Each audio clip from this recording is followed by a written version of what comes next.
It is a great pleasure to introduce you to the first session of today. A 2-minute preamble. Our global, national and local governance systems are the foundations of consent to change. Now, in the context of climate change, people don't know this. This is a secret. Don't tell anybody. The UNFCCC have what's called a ratchet system. It's a screw that tightens the knot on countries around the world to do better, do more, do faster. And I know everyone thinks we're behind, but that's because we've been in the planning phase. Like every good project, the project from 2015 to 2050 starts with planning. So we've been in a 10-year planning phase, getting everybody ready to do stuff. Now, since 2024, well, it started a couple of years ago actually, we're now in the implementation phase. And countries will be implementing their national adaptation plans, their national action plans for mitigation. Their long-term development strategies are, in some cases, formulated, in other cases, being formulated. Most importantly, they're supposed to report via their national communications every couple of years and their biennial transparency reports every 2 years. And transparency is actually very important in the measurement of carbon emissions. We've got to do it accurately with exactly the same data, country by country, and those systems have been put in place over the last 10 years. Some countries still don't have reporting systems that are sufficiently accurate enough, and that screw is now being tightened. 2024 is what's called the first global stocktake. Well, all countries will be reviewed on how they're progressing against their NDCs, the nationally determined contributions to climate change, updated every 5 years. And after 2024, comes in the enhanced transparency framework, which really starts to scrutinize what countries are doing, what governments are doing, and what local governments are doing to support national governments. So on that matter of the policies which really work, countries will be scrutinized. Which policies are working, how are they working, and how are governments improving on those policies, and therefore the actions that result from those, and financing, to make sure that action gets faster. So I'm very excited in this implementation phase to welcome the panel today. And we'll start off with the keynote from Bob Ward, then go on to having a discussion with Anthony Littlechild from Dorset Council, and then Neil Short from Bournemouth Council. So just a little bit about Bob, as he's our keynote speaker. So Bob is a Policy and Communications Director at the Grantham Institute on Climate Change and Environment, and at the ESRC Centre for Climate Change Economics and Policy at the London School of Economics. He's also the chair of the London Climate Change Partnership, which is a very big and important organisation overseeing work in London. He really understands the risks we're facing from climate change and how to solve them, having previously worked in both risk management solutions and at the Royal Society. So he's got this wonderful research background as well. So, Bob, over to you.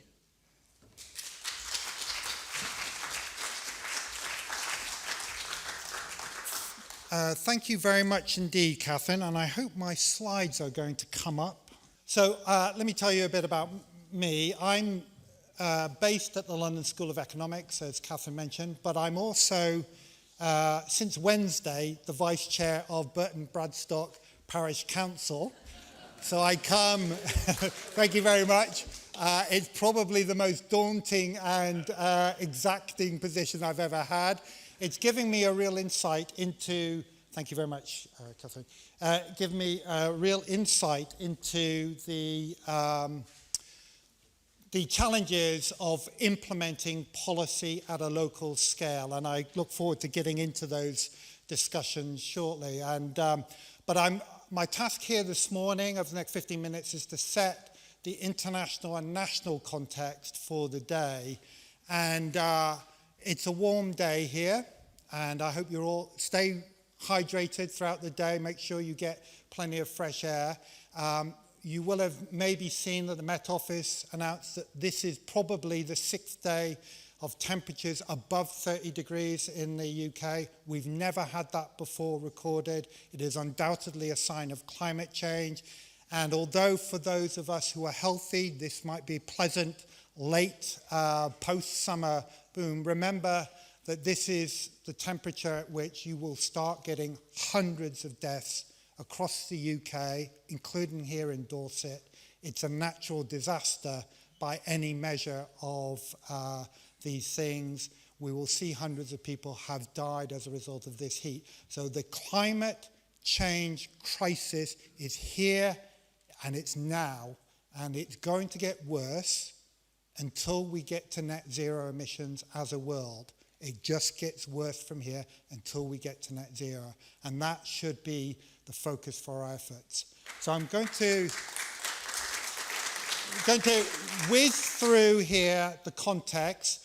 So I apologize in advance. Some of the slides are a bit text heavy, but I've written them in the hope that afterwards the slides will be made available and you'll be able to look in more detail. So let's go through this. This is just to remind us of the context. The slide on the left is the US National Oceanic and Atmospheric Administration's summary of global weather extremes that happened in July. Lots of record temperatures around the world. On the right is the most recent figures from Copernicus, the European Satellite Earth Observation Service, showing that the 3 months of this summer are the warmest on record globally, right? By a very big margin. In fact, a frightening margin. And as other speakers have already mentioned, we are not doing enough to tackle the driving causes, which is global emissions of greenhouse gases. The slide on the left shows the most recent results for carbon dioxide emissions, the most important greenhouse gas, primarily from our burning of fossil fuels, showing that the projected emissions in 2022, this was a study that was published just in November of last year. There'll be an update in this November. It's showing that we're at record levels of greenhouse gas emissions. We are beginning to bend the curve, and our task is to get to peaking global emissions as soon as possible. On the right tells you who the biggest contributors are at the moment. China is by far the biggest annual emitter, followed by the US. India and the EU are now close together. Somebody else referred to the fact that the UK is responsible for less than 1% of emissions at the moment annually. That's completely true. But let me tell you that when I talk to Chinese policymakers and scholars, what they want to know is what we are doing to tackle climate change. They want to learn from us. They want us to set an example. Us making threats that will start dragging our feet unless everybody else does more is not going to work. Those kinds of threats are completely wrong. They don't work. We have to lead by example. They want to learn from things like contract for difference for renewables. Up until yesterday, we had a great story to tell. Yesterday, we dropped the ball very severely. We're going to have to pick it up and get better at our own domestic policy implementation. Progress on cutting global emissions, we are behind schedule. We're nowhere on track for the Paris Agreement temperature goals. There's a very sizable gap between projected emissions for 2030 and what we know we would have to do to give ourselves a reasonable chance of limiting emissions to well below 2 degrees, which is the primary temperature goal, an even bigger gap to 1.5. Let me emphasize, we are likely to go past 1.5 degrees in the next couple of decades. It looks now very difficult. That is not a reason to give up on 1.5 degrees. There is nothing in the science that tells us it is now safe to go above 1.5 degrees. We're going to have to work very hard to bring emissions down so that we can bring temperatures down as soon as possible. And I'm afraid that's going to mean negative emissions, and that means technologies like direct air capture and carbon capture and storage. There is no way we're going to do it without those kinds of technologies, and we have to rethink our attitude towards that.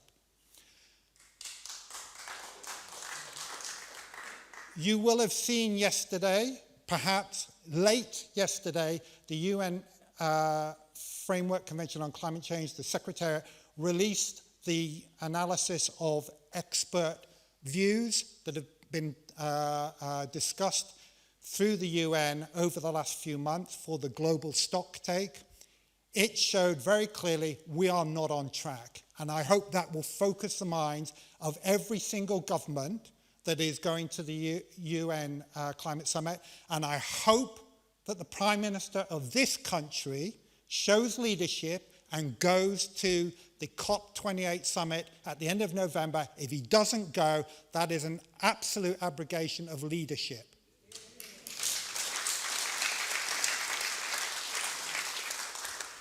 This is the COP president designate, Sultan Al Jaber. As somebody else has noted, he is head of the state-owned oil and gas company in the United Arab Emirates. He is also head of the state-owned renewables company. There is no way we are going to get from where we are now with more than 80% of our energy coming from fossil fuels without engaging the fossil fuel industry. Dr. Sultan Al Jaber, I've met him, I've spoke to him. He is serious about the job of getting off fossil fuels and getting away from it, because he can see in his country just how vulnerable they are. The places that are going to become unlivable because of extreme temperatures are exactly the places where he and all of his citizens live.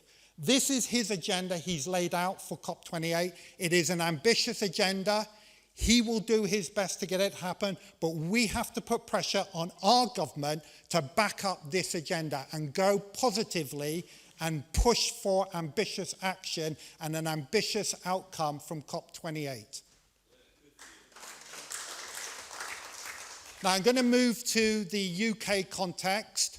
Just to remind us again of our context, on the left is our average temperature, showing very clearly that the average temperature in the UK has risen. There is only one reason for that. It is rising levels of greenhouse gases. Don't let anybody pretend otherwise.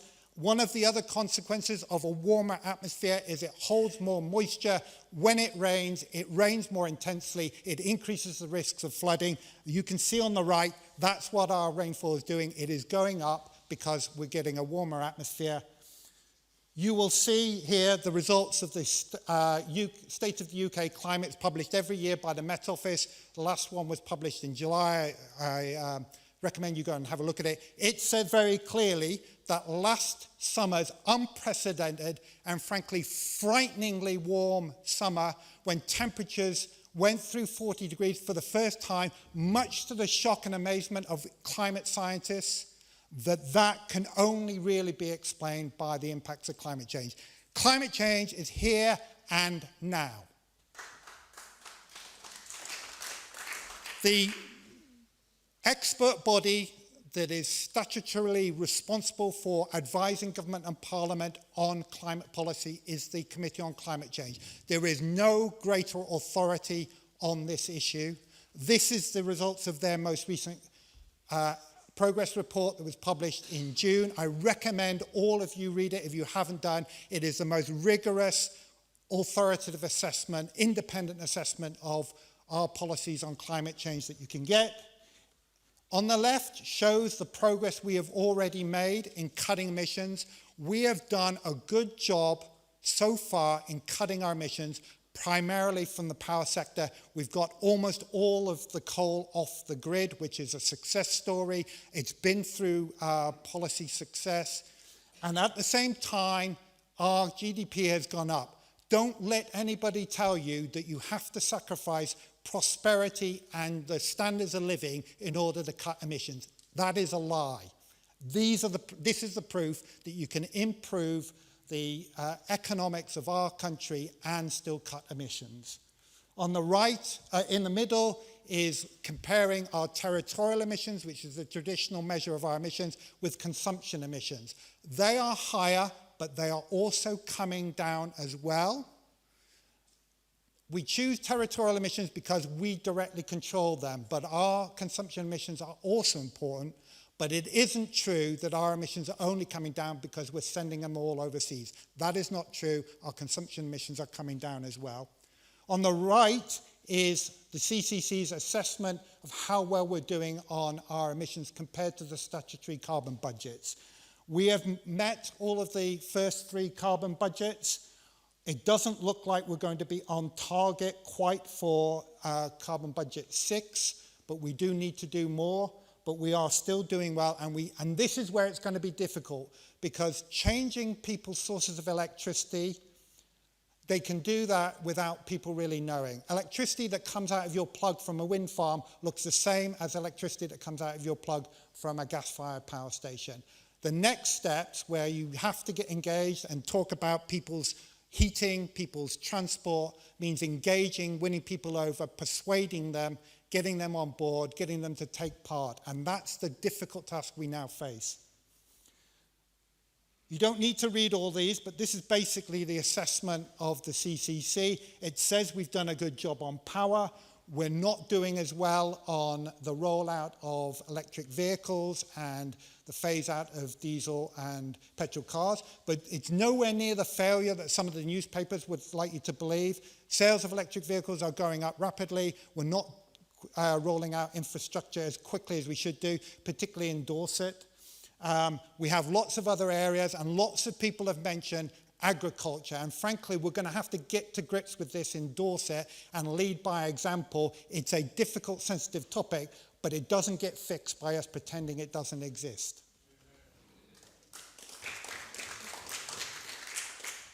This report assessed the carbon budget delivery plan that the government was forced to publish in March of this year, following a High Court ruling that it had not abided by the Climate Change Act in publishing enough details about how it was going to implement the goals of the Act.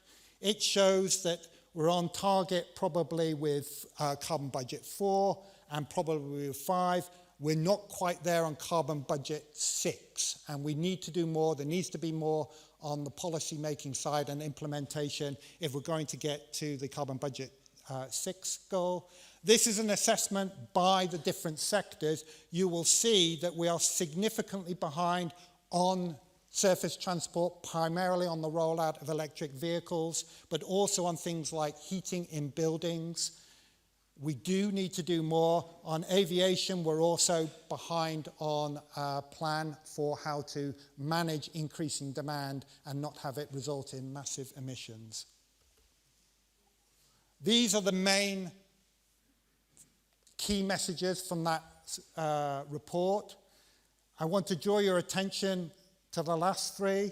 Planning policy. It's been in the news this week. The government agreed to change the frankly ridiculous rules around onshore wind, where one person objecting can stop the establishment of an onshore wind farm. You do need community engagement, community buy-in. It's right that local communities get some direct benefit, but the idea that one person can object and stop the development of an onshore wind farm doesn't make sense at all, given the crisis we're facing.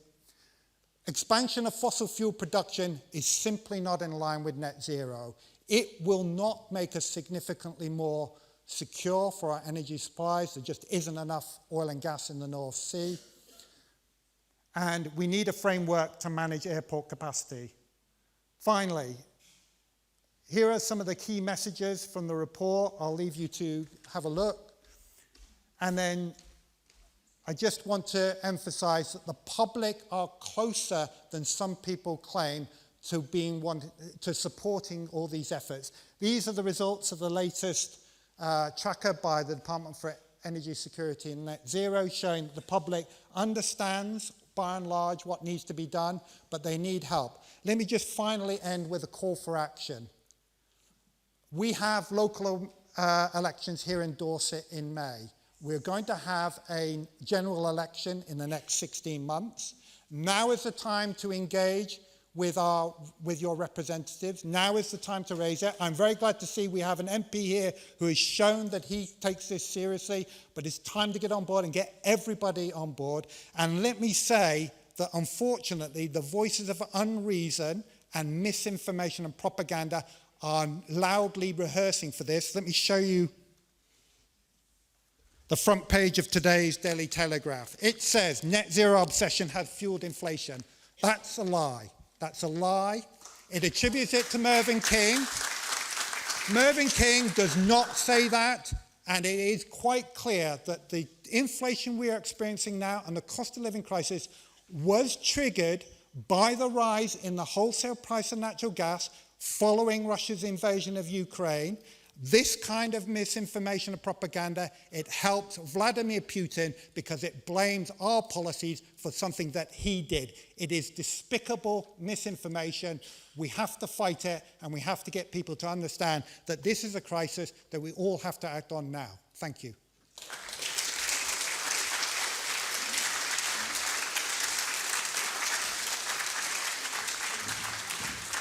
So thank you very much, Bob. That was a fantastic introduction to this session.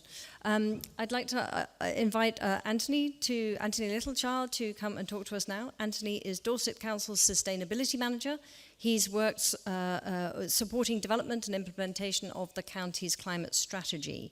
He's also worked in a number of different roles related to sustainability in local authorities across the Southwest for the last 25 years.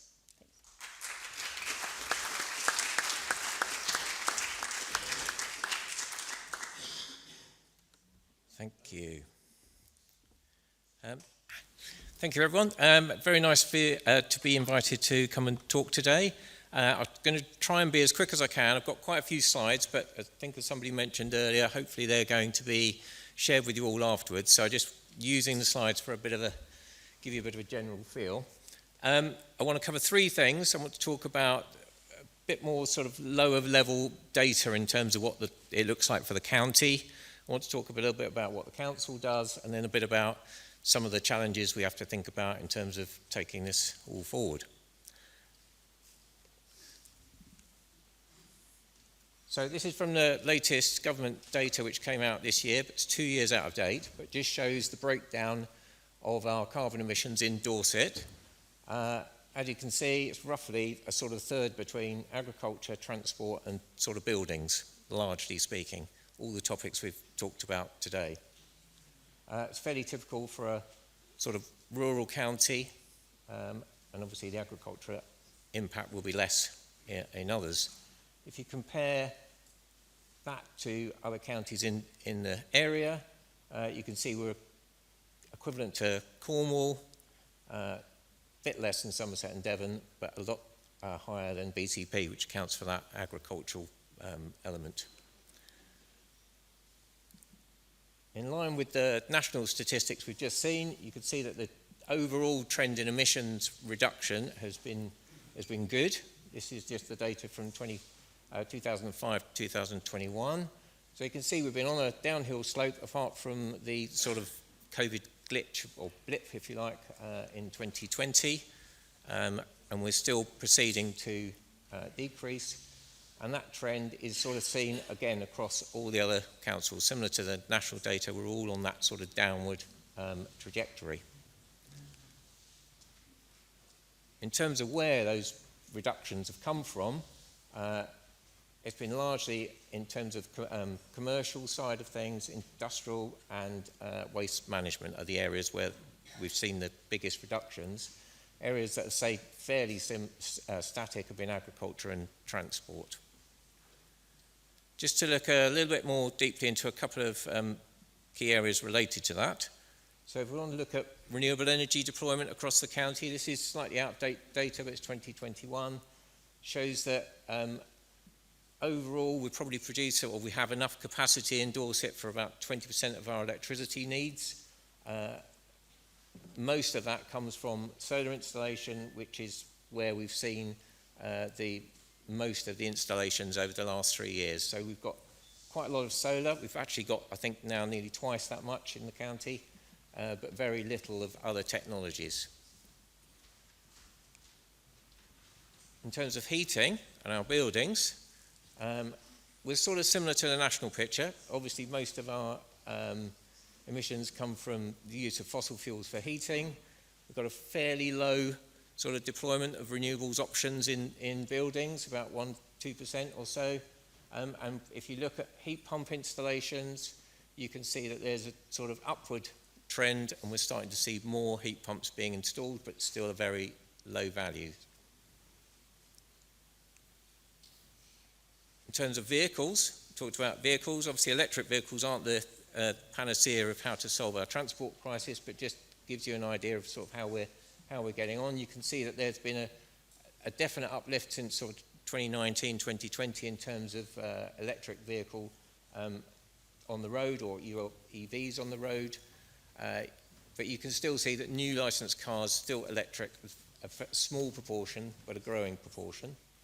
If you look at the infrastructure, somebody mentioned earlier we need to do much more on infrastructure to support EVs in Dorset.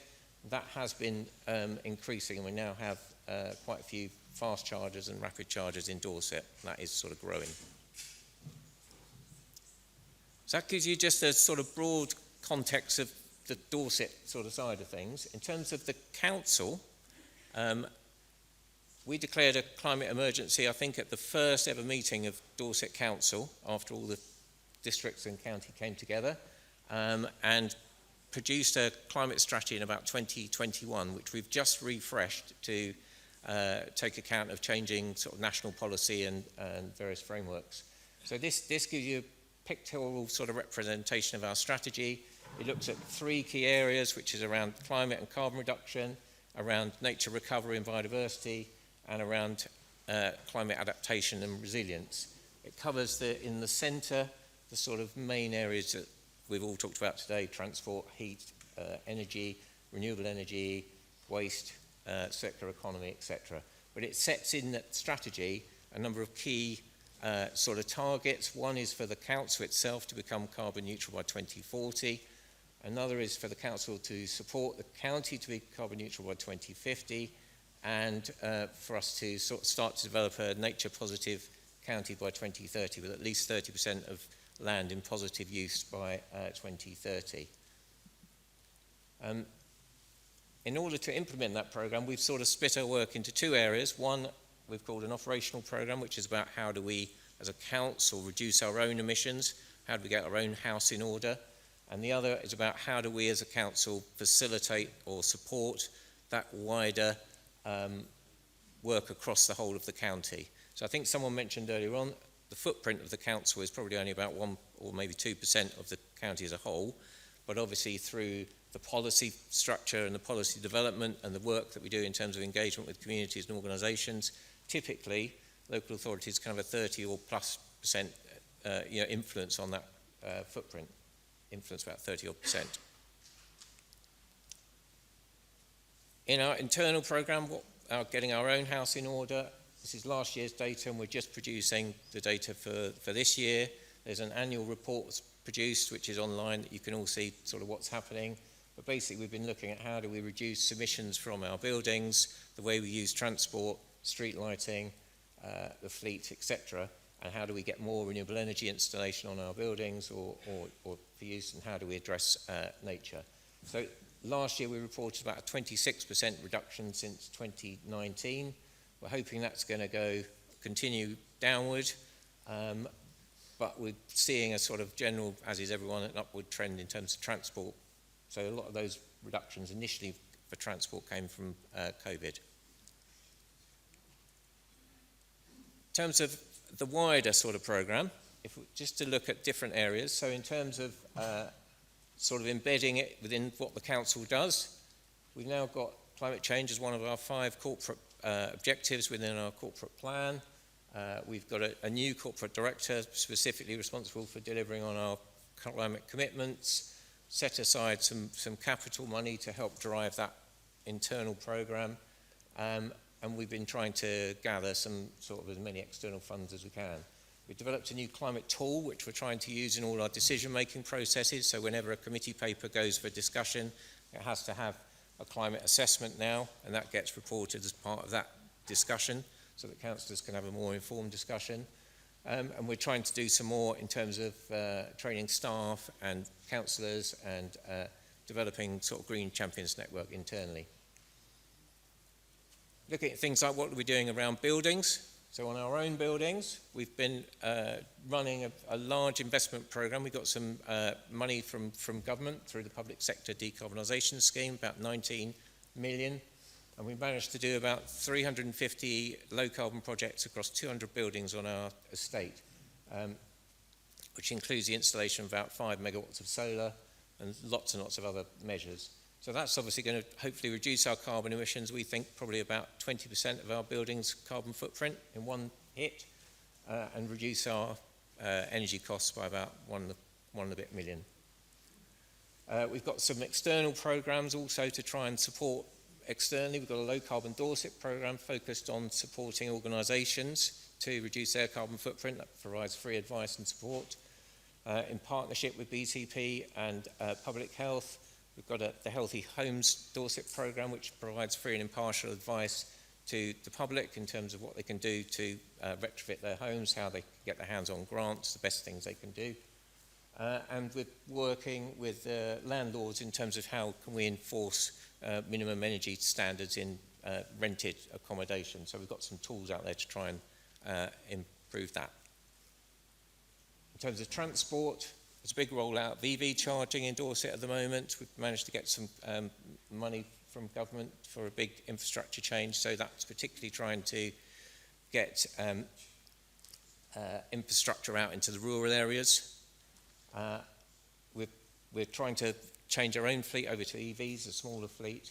We're working in partnership again with BCP and others to look at the Southwest Dorset modal shift and how can we get people out of cars, and obviously the digital programme which helps to facilitate remote working, etc. And lastly, on waste. In Dorset, we're good on waste. We've always ranked well in terms of other councils, but lots of education campaigns going. We use all of our own food waste within the county that produces energy through anaerobic digestion, and our transport teams are working to develop new ways of looking at how to reduce the use of materials in terms of how we deal with road transport and repairing highways, etc. And there's some quite interesting national sort of innovative programs coming from that. Our next priorities are to do more of the embedding, strengthen our governance in terms of the things we do internally, look at our procurement footprint in terms of what we procure, and to look at what opportunities we've got in terms of things like offsetting and how we kickstart our work on adaptation. We're also looking at new strategies that are coming out, like the local plan, housing strategy, local transport plan, and how do we make sure that climate change is firmly embedded in those strategies, which will have that wider impact across the county. And got things like new planning guidance, which is out in terms of trying to advise on retrofit, etc. And work in partnership with other public sector organisations, town and parish councils. The last bit, I've got a few minutes left, just very quickly, just to highlight some of the challenges that we all need to think about. So obviously resources, big issue in terms of how we're going to get this funded, how we're going to do these things. There's some technical constraints in Dorset, in particular around things like the grid, the energy grid, and what do we do about that? How do we facilitate that? We all need to work more closely together, as already sort of been mentioned. This needs a big partnership approach and lots of engagement. How do we do that? How do we change the minds? How do we do that change program? And we need to think about what we're going to do about offsetting, what we can't reduce, and what are we going to do about adaptation and how to build that into things. I just wanted to end, if I've got a couple of seconds, on some public opinion stuff. So this was, obviously public opinion often comes up as a bit of a barrier for doing things, but this is taken from the government's net zero department, and it's like an attitude tracker that's I think produced every year, but it goes to show that there's now really strong support for things like renewable energy technology implementation in the county, and even local studies that have been done. There's been an Oxford Brookes study done just on Dorset and some previous wind farm sites in Dorset as an example, and that also has shown really strong, a real change from sort of 2009, 2010 to a strong support for larger scale renewables in Dorset. Citizen Advice Bureau also have done a sort of study looking at people's attitudes to retrofit and where are people in terms of having done stuff or not done stuff. It's quite interesting that cavity wall seems to be quite positive. Floor insulation, solid wall insulation, a bit less so, but heat pump still seems a very long way to go, and about 59% of people sort of saying they don't have a heat pump and they don't really intend to get a heat pump. So a lot of change, a lot of change required. Just lastly, I think I was asked by Giles to plug the pledge, as it were. So just selfishly, some ideas for pledging. You can obviously support and engage with the two key programs we've got in terms of supporting energy efficiency and retrofit in organisations and homes. You can help to push that and make people aware of it. Engage with the consultations that are going on some of the key strategies, and there's currently a call out for ideas for sites for renewables and habitat mitigation. Lastly, obviously we're going to hear a lot today about things that you can do, and one of the key things you can all do and pledge to is to share and support and participate in a lot of the community schemes and the community initiatives and the community organisations that we're all going to hear about today. That was me. Thank you.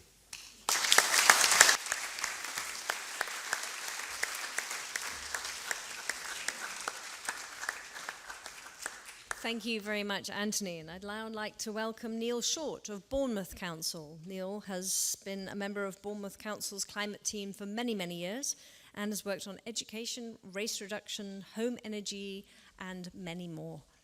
Thank you.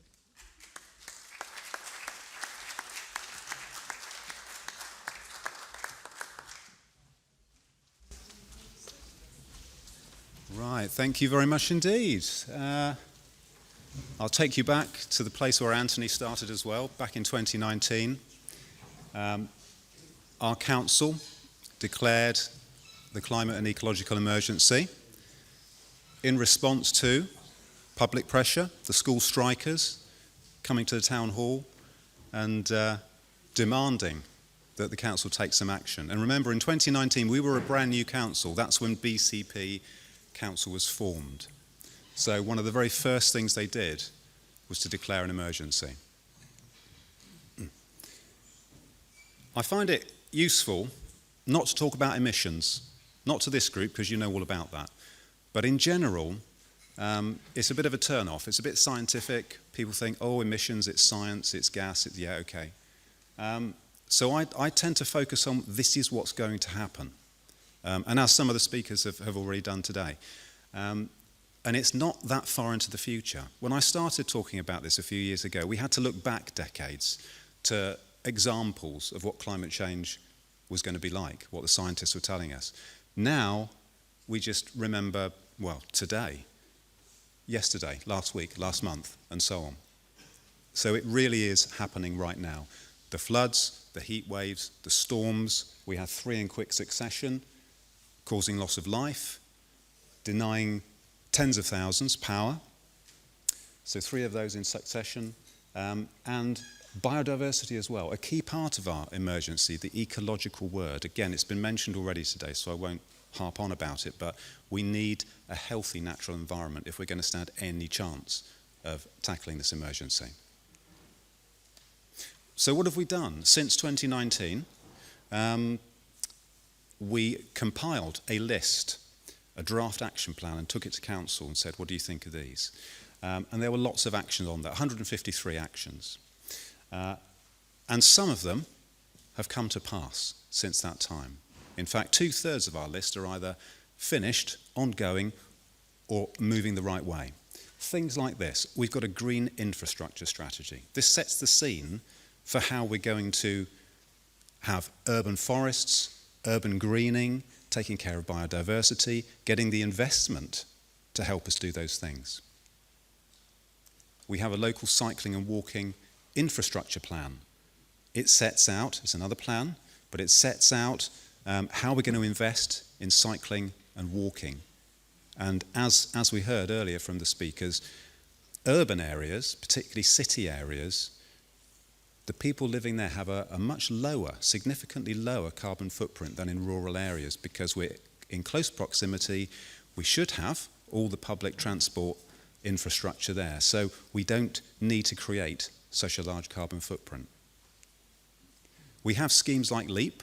This works, across BCP and Dorset, where people, if they have an income of below £32,000, can have a free home visit from an energy expert, getting advice, getting goodies, lots of free things there, and access to grants. Here's one grant scheme. Anthony mentioned other grant schemes that are out there working now. Energy companies have their own. The government sometimes funds them. But there are lots of opportunities for people to get the very basic things like cavity wall insulation, loft insulation, and so on. And we're working together with Dorset on a scheme currently called HUG, which you will hear a lot more about, where we have been successful in bidding for £4 million worth of funding to roll out more of these improvements. And it can go a little bit further because it does include things like solar and heat pumps and so on. So we're working together on that. We have a Schools Environment Award. It's how we interest young people in the issues that we want them to get active on, whether it be saving energy, saving water, recycling more, minimising waste, travelling sensibly. All the messages we're talking about today, all the things that we need to do, and they are so keen to get involved. So that's a brilliant method. We talked about homes. In the BCP area, we are now starting to build passive house standard homes. These are the homes that are so massively insulated, heated by heat pumps, ground source heat pumps, solar, etc. It's 90% better, 90% reduction in the emissions from a normal dwelling. So that is undoubtedly the way forward. EVs we've talked about. It's not the ultimate answer, but it's a step on the way to the ultimate answer. And we've got 6 refuse freighters. People wondered, can you actually power a dust cart to constantly go around the streets every single day collecting rubbish? Yes, you can, by electricity. We've got about 30 vehicles in our fleet altogether. That saves about 100 tonnes of CO2 each year. So we are moving forward to get even more EVs. We have a partnership that we have started. It's not officially and formally active yet. I can see some of the members here today. But it's how we want to move forward, talking to large employers, talking to statutory bodies like universities, the health service, and so on, because we all need to work together on this. You will have seen Beryl bikes. Big success story, over 1 million miles travelled by Beryl users around the conurbation. There are scooters as well now, of course, so get on your bike when you want to travel a short distance. And again, the same as Anthony, we had some money from the government in order to improve public buildings. We had £2 million, and we spent half of that on Poole Museum, which is that last picture just there. It was our flagship project, lots of insulation, new windows, but importantly, it's a heritage building, so we can't just strap solar panels all over it. The whole roof was replaced with solar slates. So if you get a chance to go along Poole Quay, do take a look at that. But the bottom line, it's all very well, we've done lots of beautiful things, but the bottom line is this. This is the number that you will be looking at. The numbers are slightly different, the area-wide numbers, to the ones Anthony quotes, because these figures are from Manchester University, the Tyndall Climate Centre. It's called scatter data, and the difference is that they try to estimate scope 3. So that's the trickier scope. It's all the procurement and emissions from outside the area attached to the things that we buy and the things that we use. So figures are slightly different, but you can see the bottom figure here, we're down 3% from 2019. Now, it would have been bigger, it would have been 12%, but the government changed the way that they calculate some of the figures. And I'm not against that because it means they're getting more accurate. So they changed the way that carbon is calculated when it's sequestered in grasslands and forestlands and so on. So they changed the figures, but that's fine. So we're down 3%. We're moving the right way, but golly, we need to do so much more. And the top figure there is the council's emissions, so the operations, and the council buildings and vehicles. We're down 22% from 2019, but with the proviso, because we always have to say that some of that is due to us buying green energy, certified renewable energy, which we did from 2019 to 2022. So that's why the figure is 22. If we hadn't have bought green energy, it would have been 13% reduction. Why have we stopped buying it? It's very expensive currently. And we would rather put our money into generating our own. So that's the direction we're going to move in. We have a new council. We mentioned elections. Of course, we had a new council from May this year. The administration changed, and so we are currently in the throes of sorting out our strategies and the direction that they would like to move in. And I said to our portfolio holder, Councillor Hadley, who some of you will know, I said, what do you want me to tell people about the way that we're moving? And that's what he said. Doing the right thing. Climate responsibility, financial responsibility is how we're going to secure our children's futures.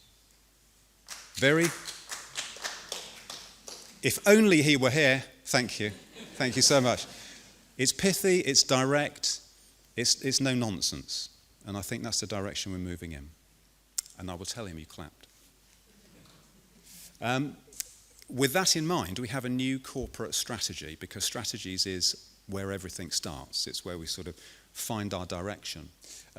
It's out for consultation now. It's brand new. You can find it on our website, so you can sit and Google it and have your say right now, but not till I finish talking. But sometime today, do have a look. Because this is where you can start to say, we want more cycling, we want more insulation, we want more greenery, and you can actually get that message in front of decision makers. I've put a little arrow there because that's the mention of climate change. Oh, no one got excited. I'm shocked that no one got excited. Okay, it gets one mention, the actual words. However, when you start to look at the other actions, green jobs, improving wildlife, integrating communities, active people, self-sustaining, there's an awful lot about climate change. It's not just one thing. We don't need to talk about climate change. We can talk about the other good things. And the things in green are all linked to it, and they're about people and communities. So quality of life for all, well, we won't have that if the climate changes too much. Skills and development and learning, that's for the green economy. Everyone wants to live in good quality, sustainable, affordable homes. They're energy efficient homes. Working with partners to make sure everyone feels safe from climate threats. Involving communities in decisions and shaping services and having a say. Please have a say. And the last one there, working with partners to reduce the impact of the rising cost of living. And interestingly, a lot of the work we're doing now around climate and energy is linked to the fact that people can't afford energy. So if we can help the people to have better insulated homes, to use energy in a better way, be educated about how to use it, then we're going to be on our way to helping the problem. A strategy we took to Cabinet just before the elections, so it hasn't been formalised yet, but the strategy did have this diagram in it, which some of the speakers have already mentioned. The council in this is tiny. Our own emissions are pretty small. They're big to us, but to the world, they're pretty small. However, it's the control that we have over other things, the things that we buy. And that's not just the council, of course, it's every single one of us. The things that we buy matter.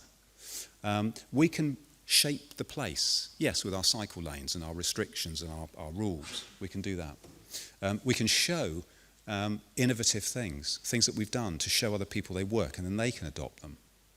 We can form partnerships, which I've mentioned, partnerships with other councils, other organisations, with communities themselves, and with groups like yours. And we can involve and engage and communicate is the thing. Because whether people listen to us or whether they listen to you or whether they listen to the government, they need to listen to someone, and it has to be that clear, concise message that this is about our survival. So just some of the things that we have coming along down the pipeline, some of the projects that we're working on. The first is the local nature recovery strategy. That's Dorset-wide. We're working with the council, working with the Wildlife Trust, who are here today, I'm pretty sure. And that is all about the crucial role that wildlife and nature has in assisting us to tackle this problem. So that is a crucial document. Part of our no-nonsense approach is looking at solar. Dorset have done a great deal already. We want to do a lot as well. So we've started off assessing our buildings to try and see where we can use solar to best advantage. Something that's quite exciting coming along, a study on geothermal energy. Southampton have been using it for years. We're looking to see, can we use it in our area? LAEP stands for Local Area Energy Plan. We don't fully understand the amount of energy we're going to need, where it could come from, who's going to use it, can we store it, can it be renewable? So we're commissioning a piece of work that will educate us and hopefully assist the utilities, the power companies, the network operators in understanding energy use in our area. And finally, something else that you can have a say on is the local plan.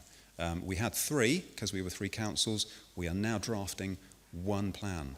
And we, I say we, the climate team, want the very best policies to be in it so that anything new that's built is built to the very best standard. So please do, when it comes out for consultation, have your say on that as well. And finally, thank you very much for listening. Brilliant turnout today. I'm so pleased to see you all here. And thank you very much indeed to the organisers. Thank you.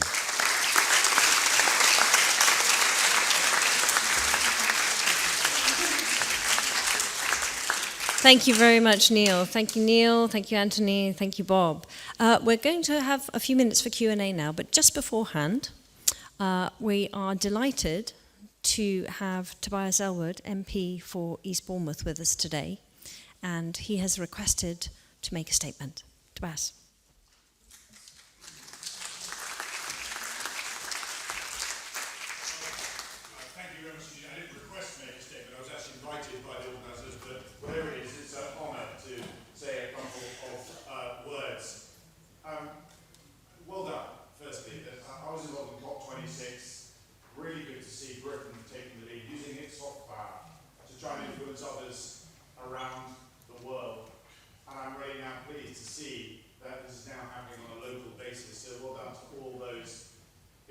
So many stakeholders here in the room, and climate change, whatever you think of what's going on in the world, all the challenges that we actually face, climate change is the biggest existential threat that we all face. And until that penny drops, I'm afraid whether it's on an international, national, or even local level, we will not be doing enough to tackle it. And the message I took away from Chris Packham, who I'm sorry he's not here, he's such an advocate for this, but is the ability to take everybody with you. And my concern today is, and there aren't enough elected representatives here, there's a lot of representation. There's a lot of representation here, but there's not the elected people here to understand and learn and listen to some of the amazing facts and figures and concerns that have been expressed here today, and I'm really, really sorry about that. I will make that case when I certainly get back up into Parliament. I don't know how many councillors, I think we've got a couple of councillors from BCP as well. It's good, but where are the council leaders? You know, where are the portfolio holders for Bournemouth, Christchurch and Poole Council? Richard Trax, maybe? Let's keep this civil, if I may. Otherwise, I might be here for a long time and probably end up. Because you can, but then we can bounce off the room. Does that take us any forward at all? Might make you feel better, but it doesn't give us answers. It doesn't give us solutions as to where we need to go. And that's what we need to do. Because like I said, unless we're into this. Now, I have a defence military background. I'm chair of the Defence Select Committee. We know all the stats, the figures and bits and pieces. They've been mentioned all the time of what's happening. The ice caps melting, sea levels rising, areas of Africa becoming uninhabitable. What my study did on the impact of climate change was the fact that insecurity is the first thing we're going to see, in addition to having very hot days here in the UK and floods and fires and so forth. It's the insecurity across Africa where governments cannot cope with what's going on, and you're going to get mass migration as people decide to leave Africa. You're going to get impact on our own economy because we are internationally exposed, and we're going to see wars develop as people fight over ever resources that are more and more sparse. That is what's coming over the horizon. This isn't next generation's challenge, it's today's generation's challenge. That's what it is. And that, as I say, in the G20 as well, arguments will come out as to why the bigger countries aren't doing enough because it'll affect their economies. They want to win elections, and the last thing, if I can finish, I'm really happy. If you want to heckle me, you can. If you want to answer questions, you can as well. What we're hearing is fear-mongering. What's your action? Yeah. Oil companies. Okay, I've only been given a couple minutes. If you want to interrupt me, if that's your case, to have a pop at me personally, or please let me, you're shaking your head, madam. Okay, it's not my government because I'm not in government, okay? And if I may, we've been very respectful up to now, and you're actually making my point for me. Because if you want to know why other MPs, other councillors and so forth don't come here, it's because they don't necessarily feel welcome. And the point I'm trying to stress is that if we do not actually bring people with you, take people with you, then this will become an ever challenging problem we have to face. So, okay. Right. I do ask you, please, allow me to speak, and I'm really happy to answer any question on fossil fuels, on the big businesses, and so forth. When I was a little boy, my father worked for the United Nations, and we moved around a lot. At the age of 10, we had wheelie bins. I was living in Austria at the time. We had wheelie bins there, different colour wheelie bins, all the things we had.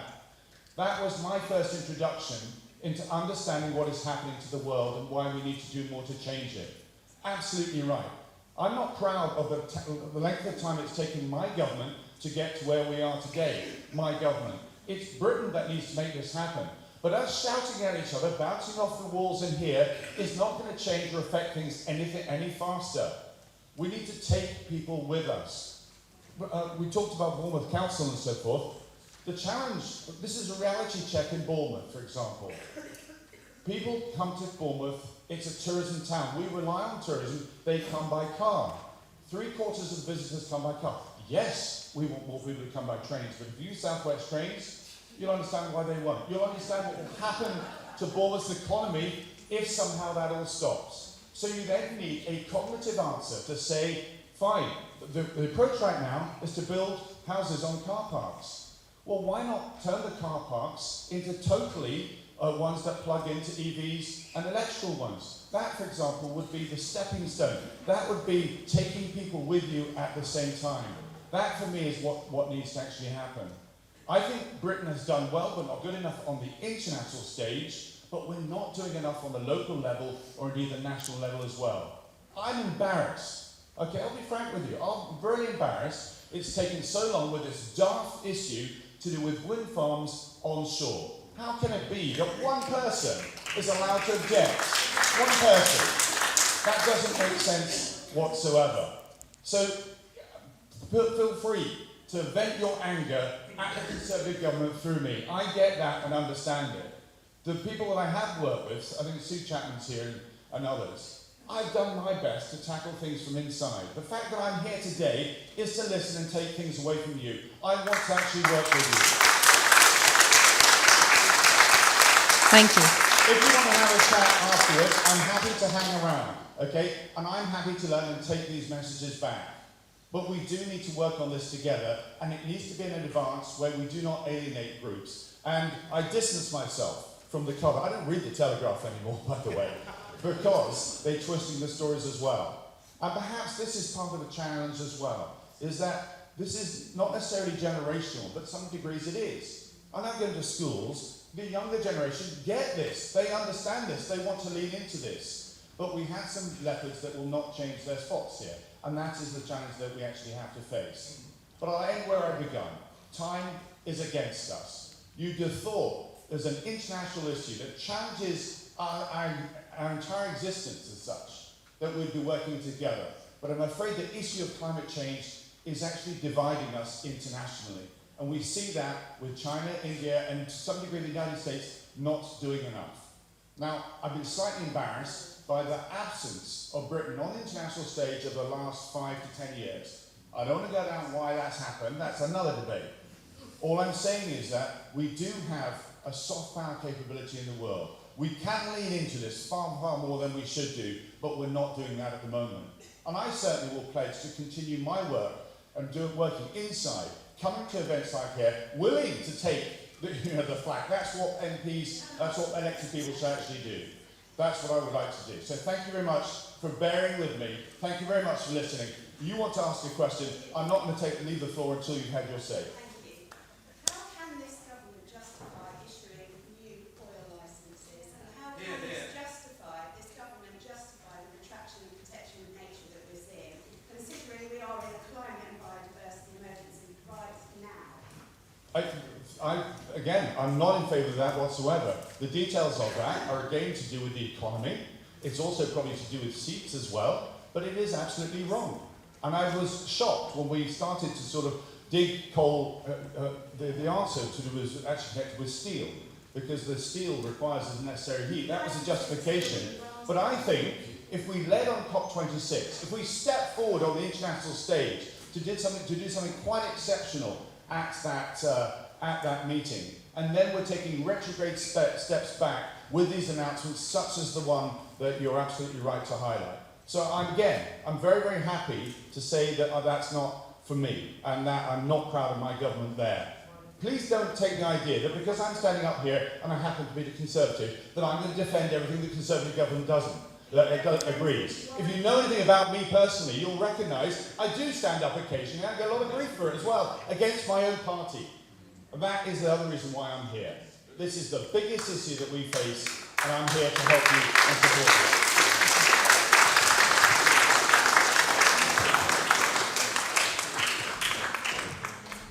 We've got a roving mic, so should we take 3 questions from around the floor? Okay, 2 questions? Two questions. Okay, short question. Let's be diplomatic. This lady had her hand up first, followed by the gentleman over there. Thank you. Can you hear me? Right. My name is Maya Pires. I'm a new member of Dorset Council, and I'm ambiguous in my eco beliefs. But I would like to ask, is it Tobias? A question, please. A little while. Oh, I am so sorry. Can I ask anybody a question then? A little while ago, I think last year, I heard an article on the radio from Swaffham about a project in Swaffham Prior to take a village off-grid. I think I'm correct in remembering that it said it had gone 70% off-grid. I have tried several times to talk to Cambridgeshire County Council and Swaffham, etc., and my question is, why the hell do we not do joined-up thinking? If there is a project that is working, then why the hell isn't it working in other places? We need to roll these things out. Sorry. And the second question?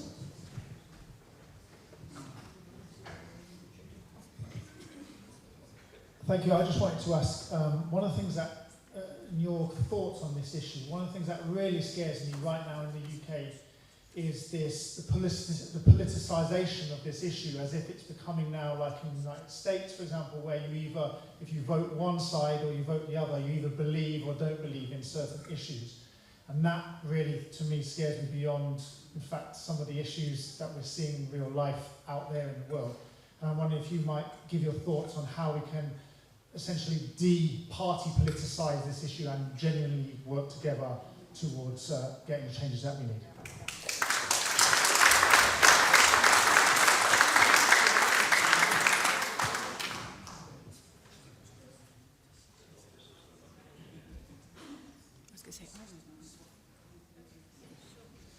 Just to respond to the first question about Swaffham, it was actually came from the community itself, and they put in funds to pay for that. So if you've got a village or community anywhere else, there's nothing to stop them rolling out that same project.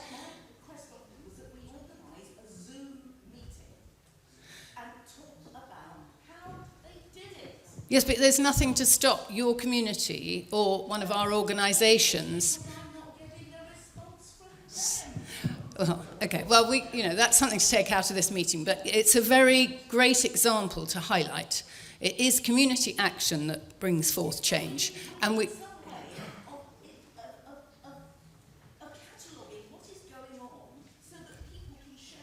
Yes, I agree with that. So yes, and it wasn't a council-led event. So yes, okay. Well,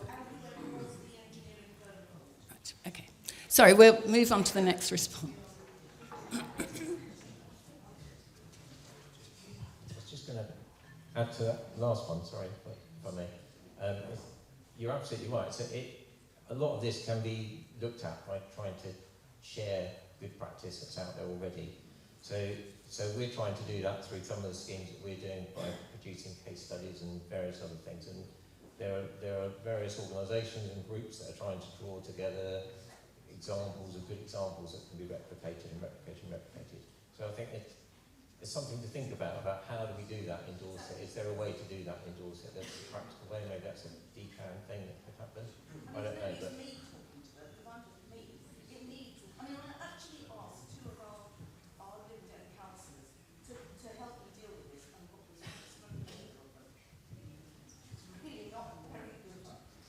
Yeah, I think somebody might know about it. I think Swaffham was not on the gas network, so it was trying to have a conversation about there's a greater incentive there. But I completely agree with you that we need to be sharing best practice. I would encourage you to engage with your parish councillors and other councillors.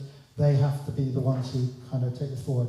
I'm going to take the other question, which was about I've forgotten what oh yeah, politicisation. So I think it's a good idea if we are not politically divided about whether climate change is happening or not. It is all happening.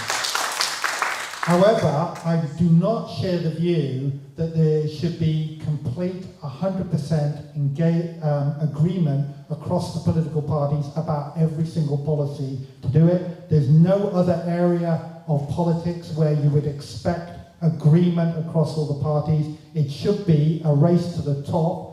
That's why at the next election we should be voting on which party is offering the most ambitious programme to tackle climate change, because that is where our economic prosperity lies, and that's up to you now to engage with all of your elected members. And I would like to thank Tobias for coming and being here and at least standing up to talk to us. He has made the effort to come here. It is not him you should be blaming. It should be those who are not here. You need to get in touch with them and say, why weren't you here today? Thank you very much to everybody. That brings us to the close of our plenary session. And I'd just like to pass on a wildflower seed packet to thank our speakers for attending.